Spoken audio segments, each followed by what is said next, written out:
Para aí. Pronto. Sabe esse casal aqui? Esse foi o homem que me levou para a igreja. Esse é o Davi que eu sempre, nos meus testemunhos, eu conto para vocês. E um dia eu estava perdido na cidade de São Francisco. Ele, de tanto me convidar para a igreja, para ir à igreja, eu dizia para o Davi, falei, Davi, eu não vim aqui para estar em igreja, eu vim aqui para ganhar dólar, você está me atrapalhando. E ele, toda vez que eu trabalhava, todos os dias me convidava. Mas o dia que eu estava realmente precisando de algo diferente na minha vida, transformar a minha vida, eu pensei nele. Olha o quanto é importante a diferença que uma pessoa pode fazer na sua vida. Às vezes você está jogando, pensando que está jogando conversa fora, convidando os seus amigos para estarem na igreja. Quando antes de enfiar uma seringa na minha veia, eu pensei no Davi. Cheguei para o Davi e disse, Davi, eu quero ir na igreja. Ele ficou assustado. Ele falou, poxa, tem mais de ano que eu estou te convidando, você aceita agora? Eu falei, a minha vida está arrasada. Se os meus pais souberem o que está acontecendo com a minha vida, eles vão ficar muito tristes, eu não quero dar esse desgosto para o meu pai. E aí o Davi falou assim, vou te levar para a igreja. Eu falei, não precisa, eu vou sozinho. E eu fui. Chegando lá na igreja, nós tínhamos uma igreja aqui na Salto Van Ness, e a nossa juventude encontrava em Pittsburgh, você sabe a distância. E eu disse para ele, eu queria tanto ir para o encontro da juventude. E ele disse, liga para a pizzaria, vê se você consegue alguém para trabalhar. E naquele dia eu consegui. E veio ele e a Ivone, que é a irmã do pastor Labieno, me levaram para Pittsburgh. E lá eu conheci a minha esposa, naquele dia não era nem namorada, nada, eu conheci a André ali. E toda a nossa história começou naquele encontro, naquela cidade de Pittsburgh, em Antioquia, ali no meio, entre Antioquia e Pittsburgh, através do Davi e da Ivone, que são duas pessoas que eu devo muito a elas, e o pastor Labieno, que veio estudar aqui. E nesse tempo nossa igreja estava sem pastor, e ele pegou os jovens que se converteram, e ele fez um treinamento em 6 meses, dando um grupo familiar na casa da Ivone e do Davi, onde saíram dali pastores e líderes. Márcia, Alessandra pegaram esses estudos, Deraldo pegou esses estudos, eu peguei esses estudos, e na hora que ele ensinava, a palavra dele era tão forte na nossa vida, que eu me decidi, através dessa palavra, decidi seguir o caminho do evangelho, largando tudo, eu e a Andréia, e voltando para o Brasil para estudar. A igreja era batista, ele era um pastor presbiteriano, e a igreja me apoiou e fui para um seminário batista. Mas esse homem, essa mulher, eles têm parte nesse ministério nosso. Todas as almas que eu já ganhei, que eu batizei aqui no Brasil, você, quando chegar diante do nosso Senhor, você vai ver a sua coroa repleta, e você não vai saber, mas hoje você está sabendo. Você vai saber que são ovelhas, que um jovem que você discipulou, que hoje não é mais jovem, mas está aqui discipulando e continua ensinando, você ensinou e deu fruto. Então não desista nunca do trabalho, gente. Trabalho de evangelização é algo tremendo. Você talvez está aí com tanta coisa, conteúdo para passar para frente, mas você está guardando, e o mundo está clamando, a seara está aí para ser colhida, e você guardando todo o conhecimento para você. Seja como 34 anos atrás, mais ou menos, pastor Labieno, irmã Rose, os dois deram a sua juventude para o evangelho e hoje estão aqui pregando para nós, depois de 30 e poucos anos. Então vamos receber o casal, mas o pastor que vai subir com uma salva de palmas, dizer muito obrigado.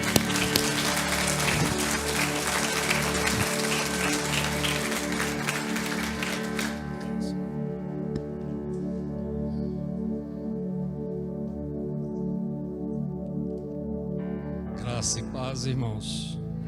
Bênção. Bom estar aqui com vocês. Num lugar novo, né? Eu não conhecia. Parabéns por este lugar.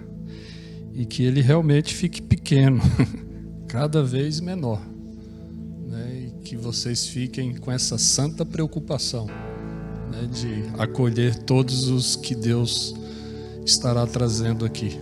Então, muito jóia. Parabéns, Deus abençoe a todos vocês. Aquela é a minha esposa, Rosemeire, bênção, estamos juntos. E gostaria de convidá-los, né? Querendo um dia ir à África, então nós estaremos lá, os nossos missionários também estarão lá para recebê-los. Então, tendo uma experiência, querendo ter uma experiência no interior da África, então o Pronace, a nossa turma, pode ser uma das opções para vocês, tá bom? A gente costuma dizer que a ida é garantida, a volta só Deus sabe, né? Mas vale a pena, tá bom? Bênção. Irmãos, vamos abrir nossas Bíblias, quem pode, quem tem Bíblia aí, em 2 Timóteo. Abra lá, 2 Timóteo, capítulo 1. Segunda carta de Paulo a Timóteo, 1º capítulo. Vamos ler do verso 15 ao verso 18. Hoje eu dei um abraço na Alessandra, no Marcinho e um beijo na Sofia, né, que é a Sofia é a cereja do bolo, né, desse casal. Então, muito bom revê-los, estava com saudade deles. E vi a filha do Ribamar, que moçona, né? Bonita, graças a Deus, puxou a mãe, né? Deus é bom, muito joia. Maravilha. Então vamos lá. Segunda carta de Paulo a Timóteo, capítulo 1, verso 15. Está ciente de que todos os da Ásia me abandonaram. Dentre eles, cito Fígelo e Hermógenes. Conceda ao Senhor misericórdia à casa de Onesíforo, porque muitas vezes me deu ânimo e nunca se envergonhou das minhas algemas. Antes, tendo ele chegado a Roma, me procurou solicitamente até me encontrar.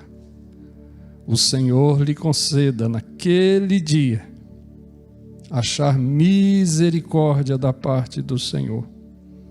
E tu sabes, Timóteo, melhor do que eu, quantos serviços me prestou ele em Éfeso. Vamos orar? Senhor, a tua palavra se abre diante de nós. E nós pedimos agora que ela encontre quem precisa ser achado por esta palavra nesta noite. E encontrando estas pessoas, que nenhum poder humano ou espiritual possa remover de dentro delas esta palavra. E que ela, ao encontrar estas pessoas, que ela gere propósitos. E que estes propósitos, quando obedecidos e praticados, glorifiquem o teu nome. É a nossa oração. E a fazemos crendo agora, no início da pregação, que esta oração será respondida e atendida no final da mensagem. Porque vidas serão achadas. E o teu nome será glorificado. E a tua igreja edificada. É a nossa oração. E a fazemos no nome de Jesus, o Nazareno, a quem muito amamos e a quem servimos hoje e sempre. Amém, Senhor. Amém. Bênção. Muito bom. Paulo já estava velho, preso em Roma, no final da sua vida e do seu ministério. Lá de Roma, ele então chega até ele uma informação terrível. Diz que todos os da Ásia tinham abandonado o apóstolo Paulo. Todos os da Ásia significa igrejas inteiras que ele plantou durante as suas viagens. E tanto na Ásia Menor, como em todas as margens ali do Mediterrâneo conhecido, ele plantou igrejas, discipulou pessoas, forjou líderes, correu riscos, viveu experiências tremendas. E agora preso em Roma, velho, no final da sua jornada, ele recebe essa notícia de que todos os da Ásia abandonaram ele. E aí ele ainda cita 2 nomes de líderes, Fígelo e Hermógenes, pastores que ele forjou, discipulou, investiu, acreditou e os colocou à frente de rebanhos. E agora ele recebe essa notícia terrível de que igrejas inteiras, anos gastos, paixões, orações, jejuns, ministração da palavra, exortação, tudo isso foi-se. E ele recebe essa notícia estando ele preso, impossibilitado de fazer mais uma das suas muitas viagens para ir lá tentar corrigir, tentar exortar, tentar recuperar rebanho, trazer transformação, orientação, pastoreio. Mas agora ele não pode, não tem chance nenhuma disso. Aí ele escreve aqui a Timóteo, abre o seu coração e diz: olha, aconteceu isso. Está ciente de que todos os da Ásia me abandonaram. Aí ele cita lá aqueles nomes. Aí de repente, na narrativa bíblica, ele pega e diz assim, né? Está escrito aí na sua Bíblia, né? Olha lá, verso 16: conceda ao Senhor misericórdia à casa de Onesíforo. Aí, mais do que de repente, depois dele mostrar uma grande tristeza, uma grande dor e decepção, parece que o organismo da gente vai lá no baú, no mais profundo do nosso ser. Depois de uma grande mágoa, uma grande tristeza, uma grande decepção, o nosso organismo entra em atenção máxima e parece que vai buscar na nossa memória, no nosso coração, naqueles arquivos mais escondidos, mais profundos, aquilo que possa fazer bem a gente. É o que está acontecendo aqui. Depois dele falar dessa grande tristeza, aí ele diz assim: conceda ao Senhor misericórdia à casa de Onesíforo. Vem o nome, vem a lembrança de alguém que era o oposto do que ele estava passando, de gente que não abandonou. E ele não só lembra de Onesíforo, mas ele diz de Onesíforo e a sua casa, esposa, filhos, família que estava com ele, esteve com ele, que agora ele vem à memória dele o nome, a lembrança dessas pessoas. Oh, maravilha! E aí, com isto, é onde eu quero meditar com vocês. Vem 3 situações que ele lembrou de Onesíforo. E são 3 situações que eu quero lembrar aqui com vocês. Em primeiro lugar, ele diz: conceda o Senhor misericórdia à casa de Onesíforo. Está escrito aí, ó, porque ele me deu ânimo. E não foi apenas uma vez, mas diz: me deu ânimo muitas vezes. Muitas vezes significa estilo, hábitos. Deixa eu te explicar aqui. A palavra ânimo que aparece aí não é aquela maneira que a gente costuma entender de ficar atrás de alguém dizendo assim: vai, meu irmão, corre, vai, minha irmã, vai adiante, eu estou atrás, conta comigo, pode ir. Não, não é esta a ideia. Não é também de alguém que se coloca na frente de alguém e diz: vem, meu irmão, deixa eu te puxar, vem cá, olha para frente, eu estou aqui na sua frente, pode confiar em mim, não perca o foco, olha para mim, vem, eu puxo você. Também não é esta a ideia. A palavra ânimo aqui vem de um radical da palavra hebraica para trabalhar na botânica. A ideia aí era de uma alavanca, de uma ferramenta usada muito no deserto para enfiar na areia, na terra, e alcançar as raízes de uma planta e alçá-la, alavancá-la para cima, para tirá-la do solo, sem quebrar nenhuma raiz. É daí que vem essa palavra que Paulo cita aqui. A ideia do que Paulo está dizendo é que Onesíforo é aquela pessoa que conseguiu levar a esposa e os filhos para um projeto de vida, de se colocarem debaixo do apóstolo Paulo, para levantá-lo, para fazer Paulo aparecer na história e eles ficarem por debaixo, sustentando, apoiando. Uau! Sabia que isso existe no projeto do reino de Deus?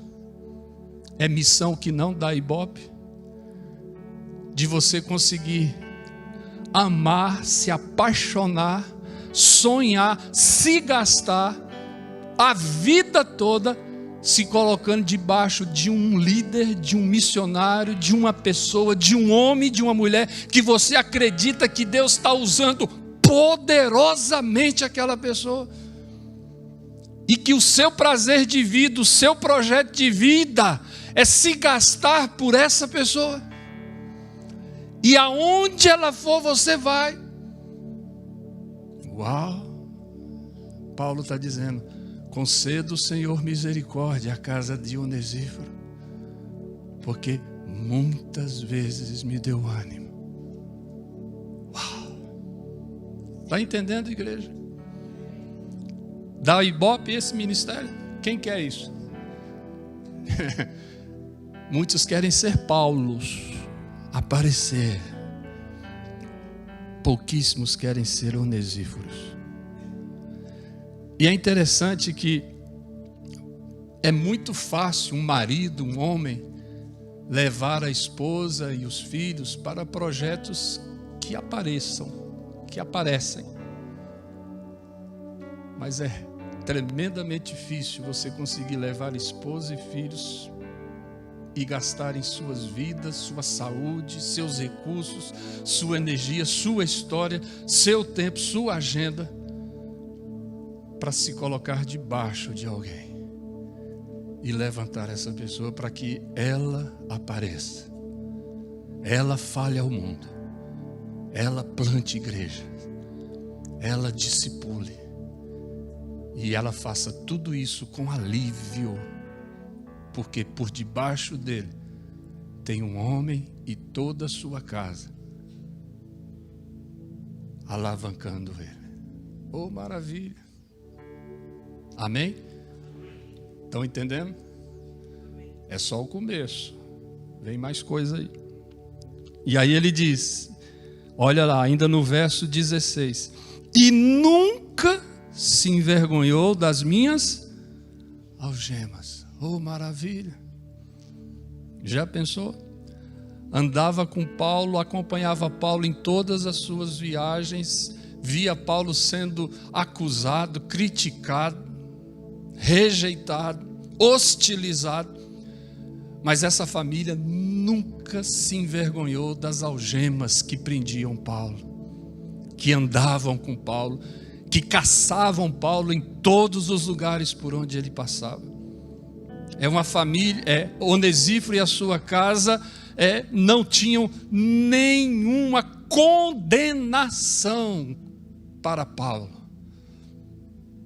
Não acreditavam em absolutamente nada de negativo que se dizia do apóstolo Paulo.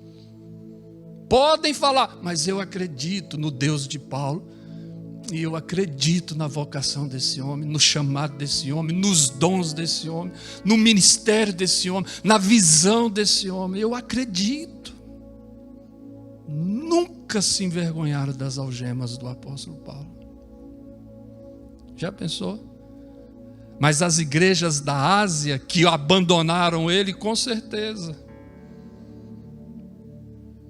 É interessante isso. Tem gente que desiste da gente facilmente. Tem gente que você não precisa se esforçar para condenar alguém. Elas acreditam em poucos argumentos.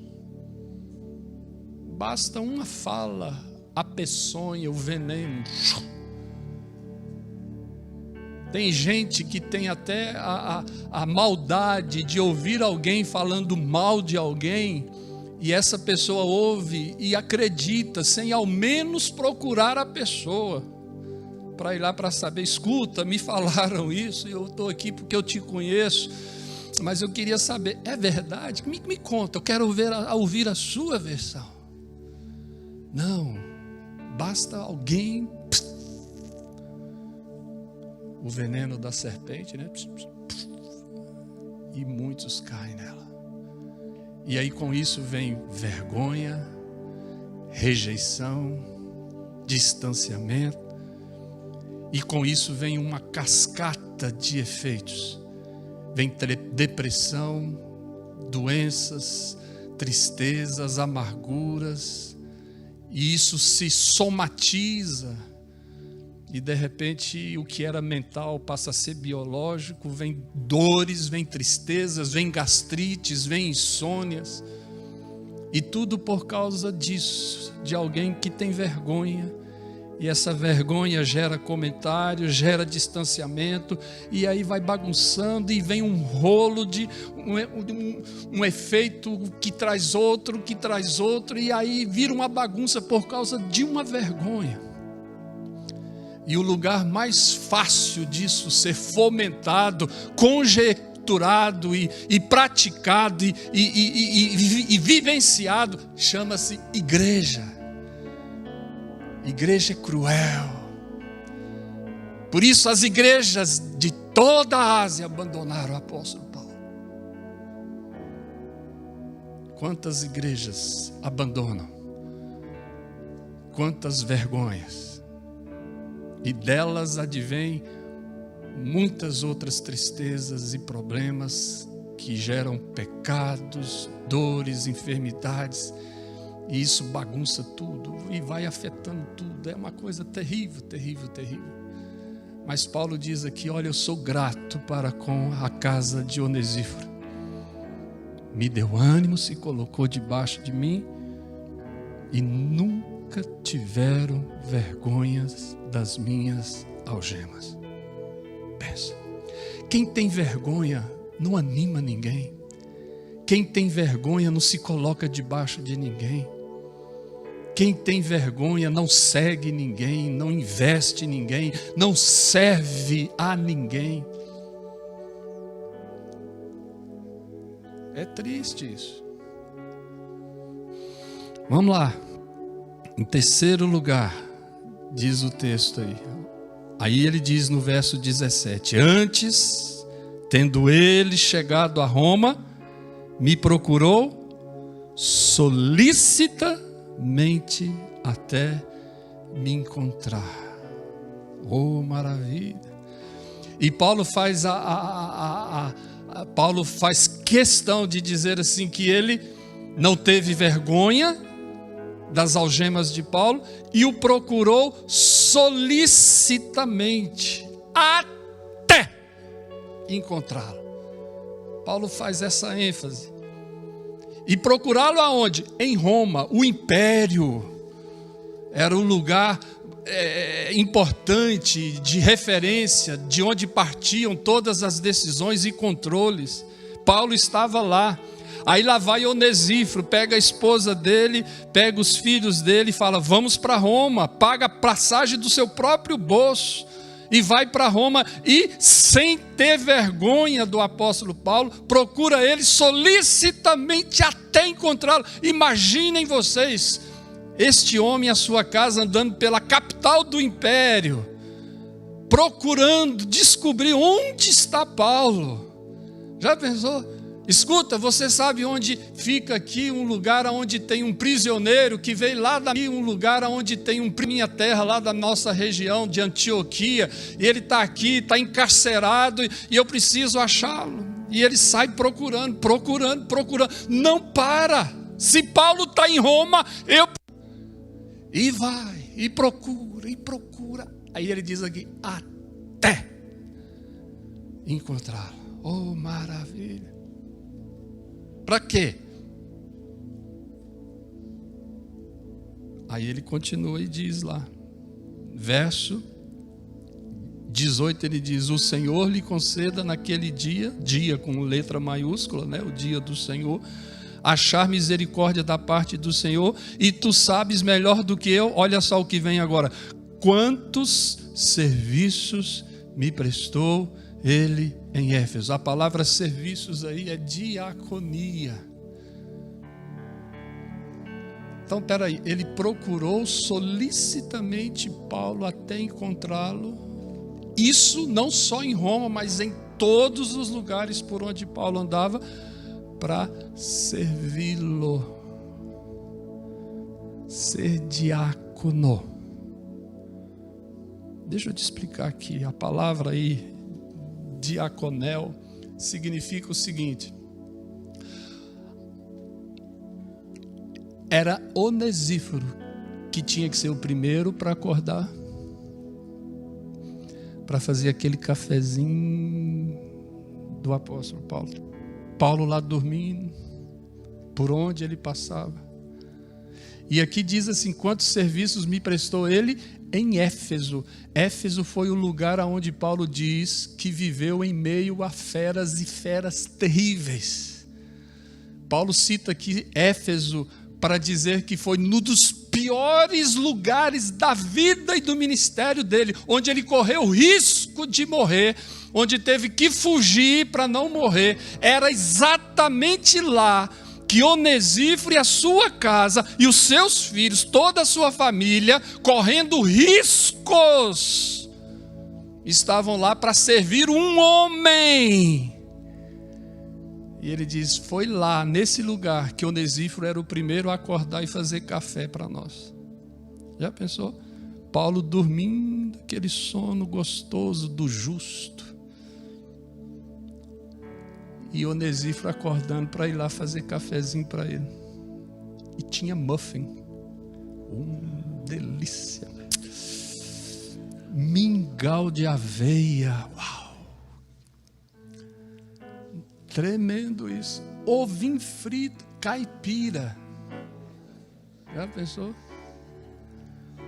Onesíforo e a esposa: amor, acorda, vamos levantar, porque tem que arrumar o cafezinho do apóstolo Paulo. E nós estamos aqui para isso. Fazia, preparava tudo. Maçã de Alexandria, aquelas maçãs bonitas. Já pensou? E Paulo acordando com aquele cheirinho gostoso da mesa posta. Lavava o rosto. Ia para a mesa para comer. Porque alguém estava servindo. E Paulo comendo. Eu imagino, quando eu chegar no céu, eu vou procurar o Onesíforo. Fica perto de mim que a gente procura junto, né? Vamos procurar o Onesíforo. Eu tenho certeza, meu coração diz aqui que Paulo, quando acordava, ia tomar o cafezinho dele. Em Moçambique é o mata-bicho, né? Ia matar bichar lá, tomar o cafezinho. Eu tenho certeza que Onesíforo, servindo Paulo, dizia assim: olha, meu amigo, meu irmão, firme hoje. Nós estamos em Éfeso aqui, o negócio é difícil, Paulo. Mas, Paulo, pode pregar o evangelho. Estamos aqui para o que deve é. Não se preocupa não. Toma o seu café aí, come bem. O seu dia vai ser duro hoje, Paulo. Mas quando você sair, Paulo, pode ter certeza que eu, minha esposa e filhos vamos estar orando por você, Paulo. E quando você voltar, Paulo, vai estar tudo pronto. Vou fazer uma omelete para você à noite. Peça. Vai, meu filho, prega o evangelho. Eu acredito no que você vai pregar nessa cidade. Pensa, essa cidade precisa ouvir isso.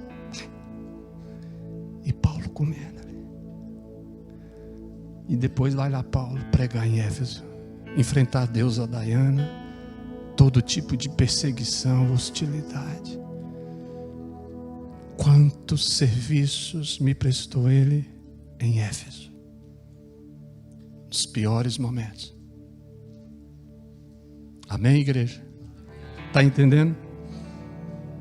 Deu ânimo. Nunca se envergonhou das algemas e o procurou solicitamente até achá-lo em Roma.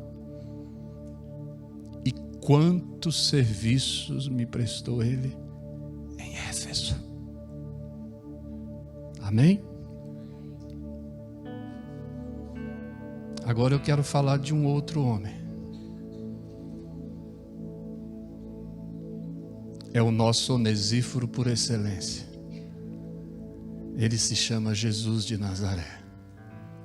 Oh, maravilha. Ele abriu mão da glória. Veio a esse mundo. E para nos dar ânimo. Como ele fez isso? Ele mergulhou. Se colocou debaixo de você. E te tirou do inferno. Quantas vezes? Muitas vezes. Para quem aparecer? Você. Você não era nada. Mas ele veio e te deu ânimo. Muitas vezes. Ele não ficou lá no céu olhando para a terra e dizendo: ei, você aí, olha para mim, eu estou aqui para te animar, para te puxar, para te tirar disso aí. Não, ele não fez assim. Ele não veio para ficar na nossa frente dizendo: vem, vem, olha para mim, eu vou vir aqui para te puxar. Não. Ele fez como Onesíforo, se colocou debaixo daqueles que o Pai queria. E foi levantando, tirando você das drogas, das trevas. A Bíblia disse que ele desceu até o Hades e pregou o Evangelho.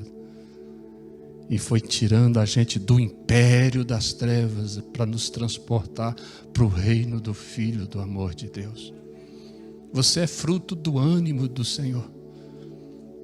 Você só está aqui porque o Onesíforo, Jesus de Nazaré, um dia se colocou debaixo de você. Para você ter voz e falar e pregar e fazer discípulos. Para você aparecer, para todo mundo te ver, te ouvir. Oh, maravilha, eu louvo a Deus por isso. Você está aqui porque você foi alavancado, tirado, como é que fala? Desarraigado. Tirou, sem quebrar nada, Ele te trouxe, te tirou inteirinho, corpo, alma, espírito, saúde, tudo. Ele aproveita tudo, Ele não perde nada de você. Oh, maravilha. Pode ninguém querer, pode ninguém desejar fazer o que Ele fez com você. Se dependesse dos outros, você estaria lá. E não teria ninguém debaixo de você te levantando. Mas Ele fez isso por você. É você mesmo, comedor de arroz e feijão. Te tirou, te fez aparecer, meu irmão. Hoje você é visto. Hoje você tem identidade. Hoje você é perceptível no reino de Deus. Hoje os demônios sabem o seu nome. Ninguém te toca. Porque você foi alavancado, tirado. Porque o Onesíforo por excelência se colocou debaixo de você. Oh, maravilha. Pensa. E ele nunca se envergonhou das suas algemas. E te procurou solicitamente até te encontrar onde você estava, nas suas Romas aí. Uau! Veio nesse mundo, andou entre nós, procurando os eleitos, procurando, onde tinha ele foi. Lembram lá da mulher samaritana? Diz lá em João capítulo 4, era necessário que ele passasse por Samaria. Ele não desviou de Samaria como todo mundo fazia. Lá vai ele, lá na fonte de Jacó, meio-dia, para encontrar uma mulher e se colocar debaixo dela e alavancá-la. E não teve vergonha das algemas que prendiam aquela mulher. E a procurou solicitamente em lugares que judeu nenhum iria procurá-la, porque aquele lugar era desviado por eles.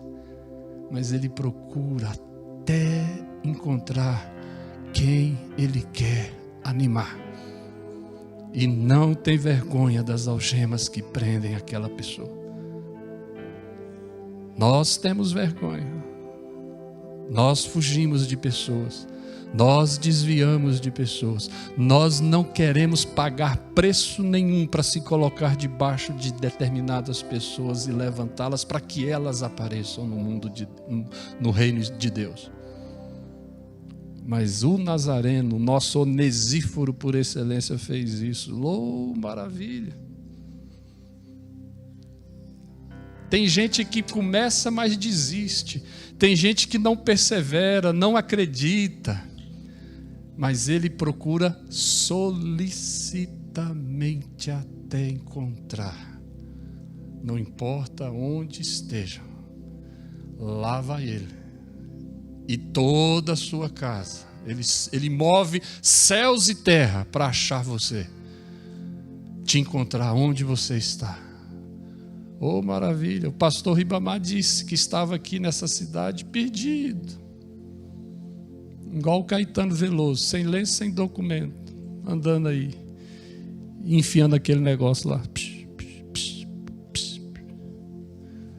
Aí lá vem o Onesíforo por excelência, anima, encontra, alavanca ele e não tem vergonha das suas algemas e o procura solicitamente até achá-lo. Bênção. Amém? E aí,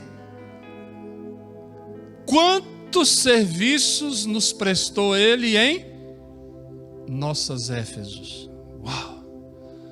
Nos lugares mais difíceis e nos momentos terríveis da nossa vida, da nossa existência, lá está o Onesíforo Jesus de Nazaré, nos prestando serviço em nossas Éfesos, sendo o pão da vida, sendo o maná do tamanho da nossa necessidade, não deixando faltar absolutamente nada, cuidando da gente, pagando conta, nos abençoando, nos lugares onde ninguém chegaria para nos servir. Lá está o diácono por excelência, Jesus de Nazaré, te servindo. E ele diz: olha, eu não vim para ser servido, eu vim para servir.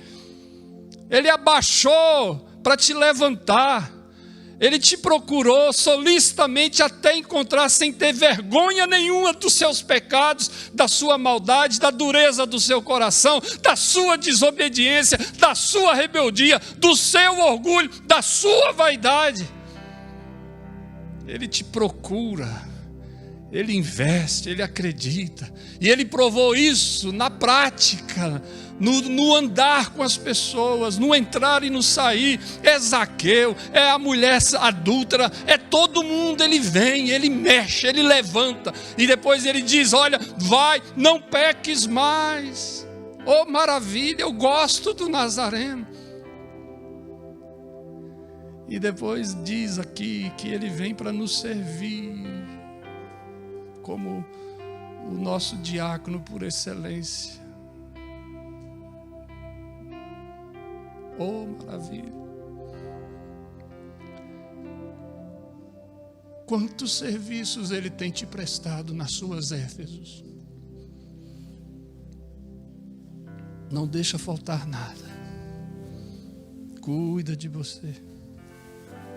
Está entendendo, igreja? Quem é Onesíforo? Onesíforo aqui é uma figura do Cristo de Deus. Só existem Paulos porque houveram Onesíforos. Você só é porque o Nazareno foi o seu Onesíforo. É o seu Onesíforo. Oh, maravilha. Eu gosto dele. Amém? Vamos ficar em pé? Oh, maravilha. Bênção. E agora eu quero fazer um desafio para você. Em nome de Jesus. Que você entenda o que vai ser dito agora.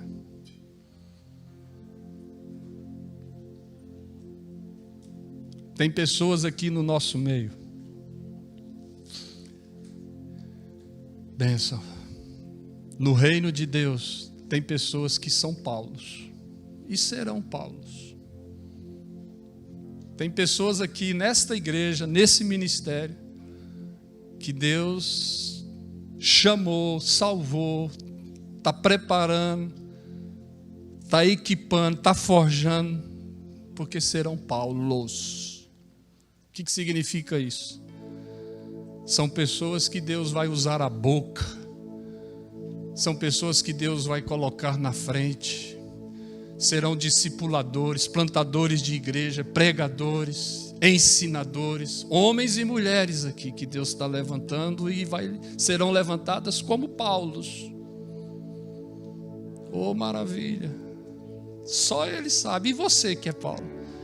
Tem pessoas aqui nesta noite que sabem exatamente que Deus quer que você pregue o Evangelho, cresça na palavra, seja mestre na palavra, pessoas de oração, pessoas que Deus vai usar para plantar igrejas, pregar o Evangelho, discipular.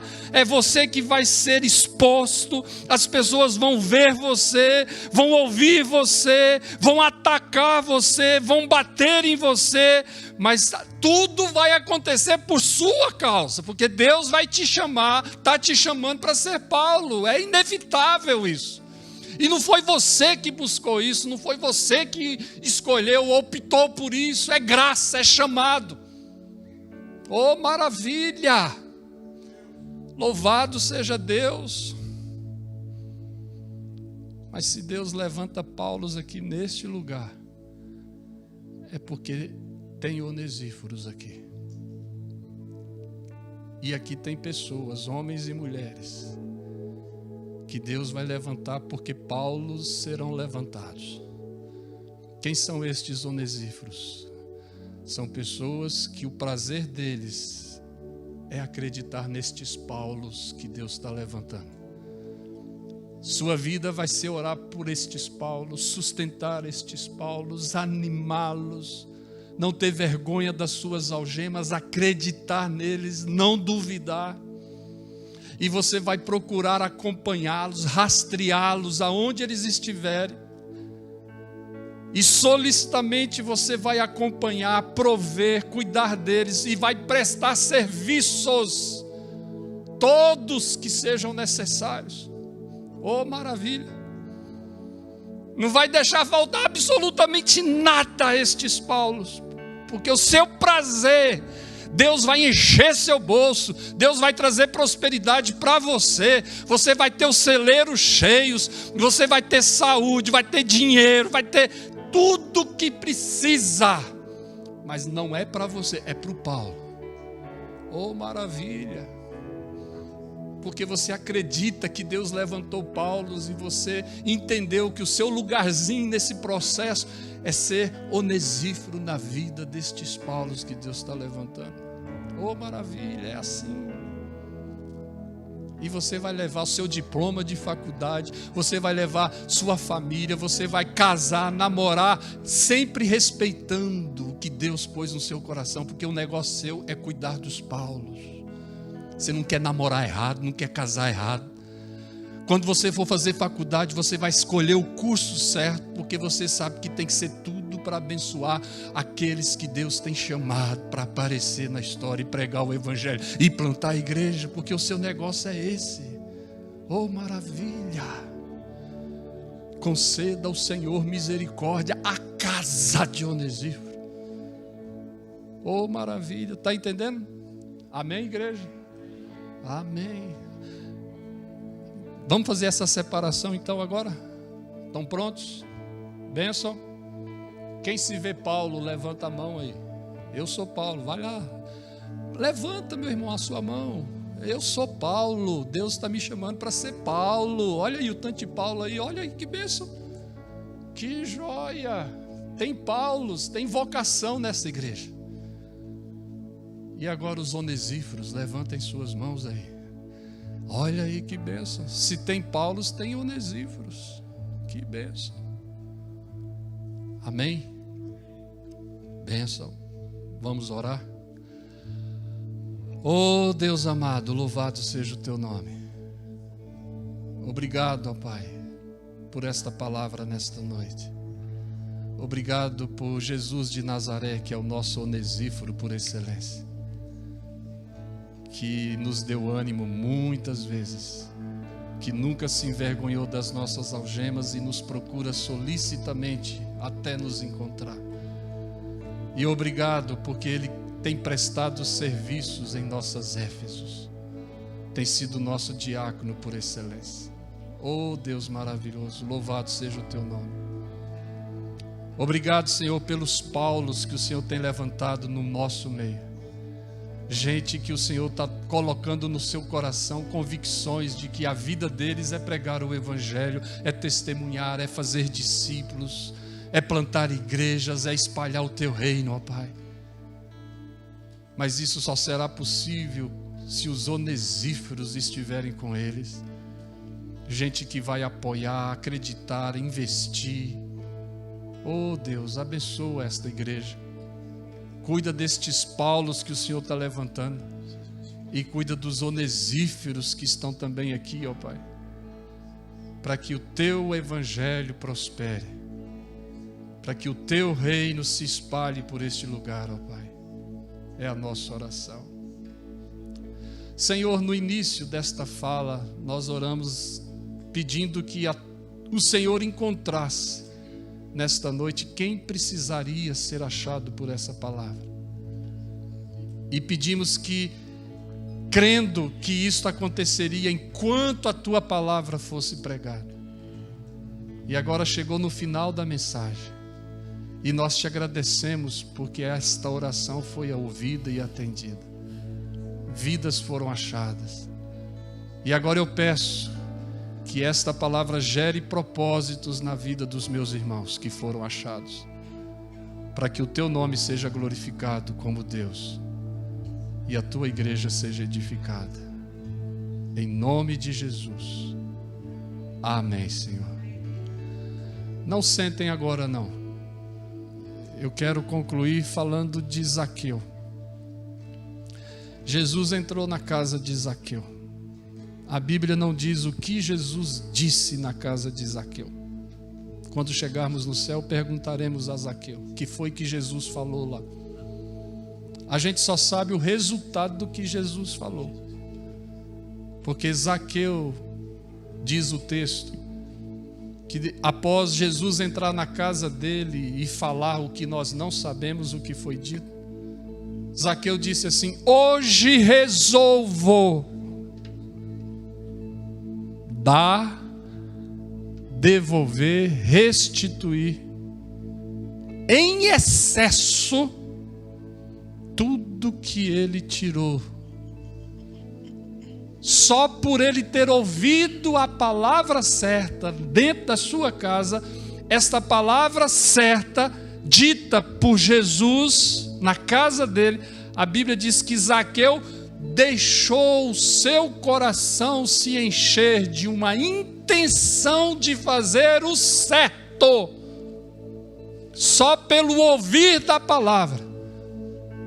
Ele diz: hoje resolvo. Ele ouviu a palavra gerou propósito no coração de Zaqueu, e Zaqueu disse: hoje resolvo, em decorrência da palavra ouvida, hoje resolvo. E aí ele publica, explicita, torna público o que ele intencionou de certo fazer: devolver, restituir e fazer o que era certo, e em excesso, exceder.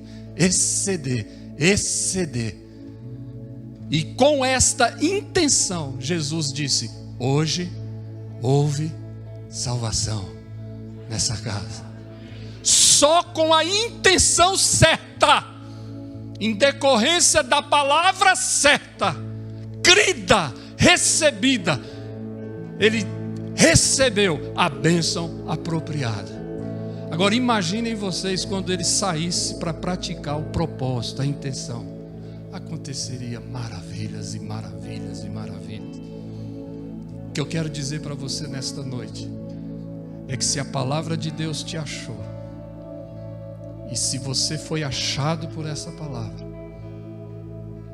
uma intenção certa, com certeza, começou a ser gerada no seu coração. Só com essa intenção que você tem aí, ó, na sua cabecinha, no seu coração, o Senhor está dizendo para você: hoje, agora, você já começou a ser abençoado com a bênção apropriada. Quando você for embora e começar a praticar essa intenção certa, maravilhas, maravilhas, maravilhas, maravilhas. Amém? Vá em paz, leva a tua intenção, leva a tua palavra, e que ela gere propósitos, e leva a tua bênção, porque ela é tua. Amém? Que Deus abençoe, irmãos. Podem se assentar.